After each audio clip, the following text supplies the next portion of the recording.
Sunao, live Banao. Das war's der Hand.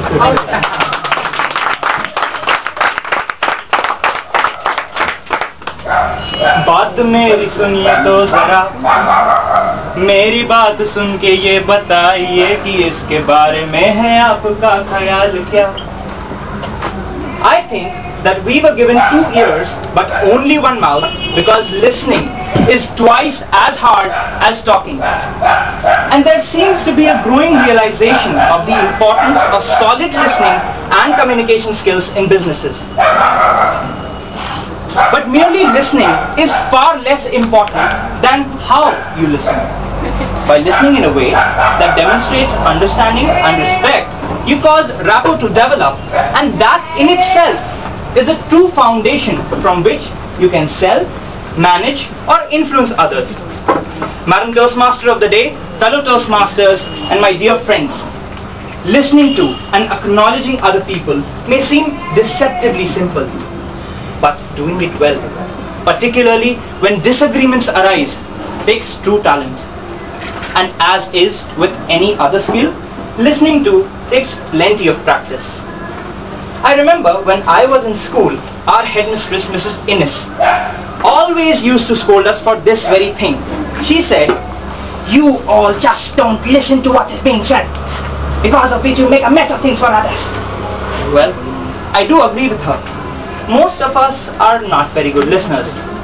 Actually, no, that's an understatement. We suck at it big time. There are maybe just a handful of situations when we ever really and truly concentrate on what's being said. My friend Chandrachud, for instance, can listen to her for hours and hours. But otherwise, generally, it's in the one ear and out the other, with perhaps a nod or two in between. But then again, I think that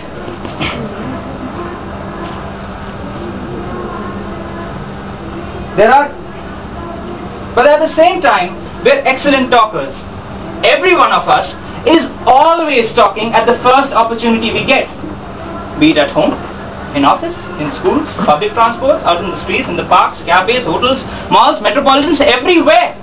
Our lips are constantly on the move, yapping our heads off, not in the least concerned whether anyone is listening or not. And it's not just the unimportant things that the people are not listening to. Some of the stuff being spoken about is quite relevant and material. Yet, be that as it may, listeners would much rather be the talkers.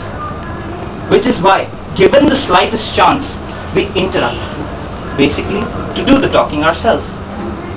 But I think that the phenomenon of speech is so new for us that we have forgotten the survival value of listening.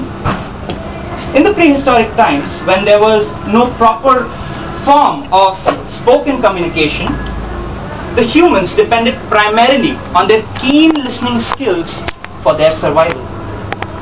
Thundering clouds would indicate the approach of a storm. Crackling twigs would indicate the presence of a predator animal. This is why meditation techniques such as the likes of Vipassana have long realized the importance of solid listening, and they insist on observing extended silences while practicing it.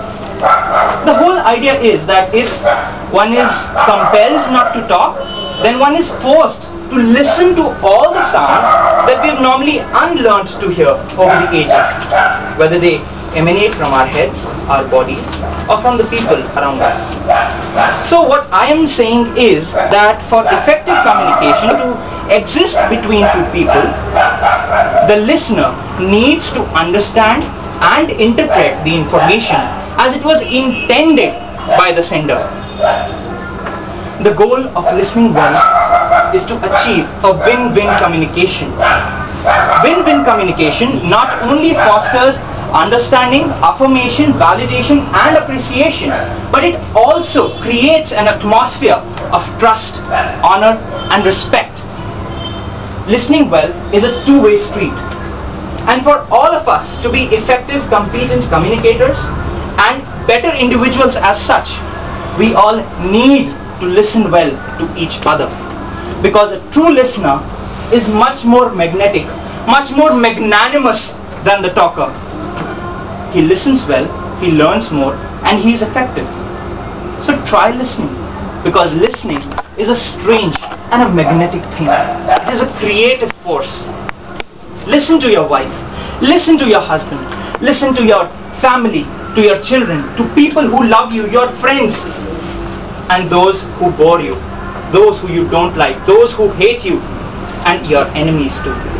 Eventually, it will create miracles. And before I take your leave from today, I share with you this small nursery rhyme which I learnt long ago. The wise old owl sat in an oak. The more he saw, the less he spoke. The less he spoke, the more he heard. Why can't we be like that wise old bird? Madam Toastmaster.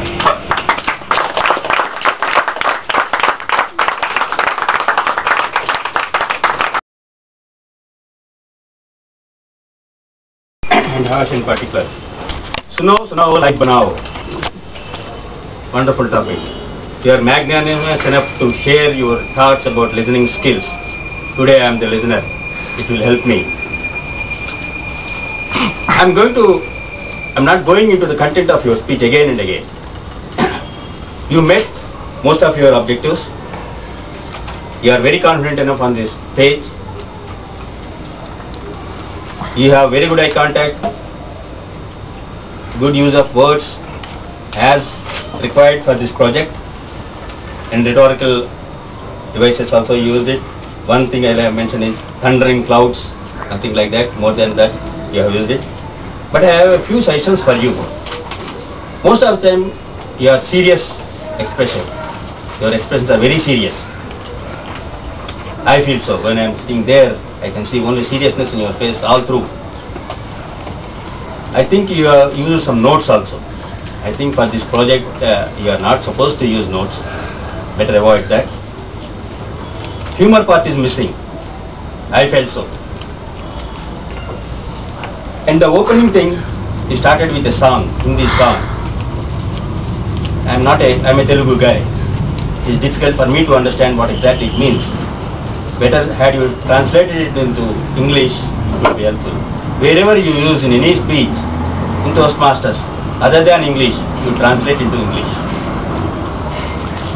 That is essential. One more important thing I would like to say is, when you are speaking, avoid playing a say role. It has effect today on your speech. You are a bit tense, though confident, still you are tense. I saw sweating all through. The conclusion part, you mentioned, less you speak, more you hear. I think that is perfectly correct as far as listening skills are concerned. I am sure you can go for your next project. Wishing you all the best.